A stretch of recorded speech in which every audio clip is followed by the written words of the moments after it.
কালকেই তো আপনার মেয়ে আপনার বাড়ি থেকে ঘুরে এলো, আর কিছুদিন যাক, আমরা দুজনে গিয়ে ঘুরে আসবো। তোমায় কে যেতে বলেছে? আমার মেয়েটা গেলেই হবে। আচ্ছা ঠিক আছে, এখন বাড়িতে চাষির কাজ চলছে তো, মাকে হেল্প করার মতো কেউ নেই। তুমি আমার মেয়েকে দিয়ে ঝিচা করে কাজ করাও, আমি আমার মেয়েকে নিয়ে যাচ্ছি। তোমার যা বলা তুমি ফোনে বলবে। চল মা। ছি, তুই আমার মেয়ে হয়ে পরপুরুষের সঙ্গে সম্পর্ক রাখিস, আজ তোকে মেরে ফেলবো। শ্বশুরমশাই, জামাই, তুমি থাকতে থাকতে আমার এই মেয়ে অন্য পুরুষের সাথে সম্পর্ক করে, আজকে মেরেই ফেলবো। যদি মারতেই হয় তবে আপনি আপনার নিজের গালে চড় মারুন। কি?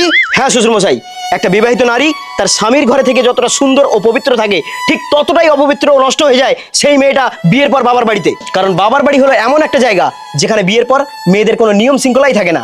আর আপনি তো একটা মূর্খ বাবা, নিজের মেয়েকে সঠিক শিক্ষা দিতে জানেন না। থু! চলো বউ, বাড়ি চলো। কিন্তু স্বামী, আমি তো নষ্ট হয়ে গেছি। কে বলেছে তুমি নষ্ট হয়ে গেছো? বিয়ের পর তার স্বামীর ঘর হলো তার কাছে মন্দির, আর সেই মন্দিরে প্রবেশ করলে কোনো মেয়েই অপবিত্র থাকে না। চলো।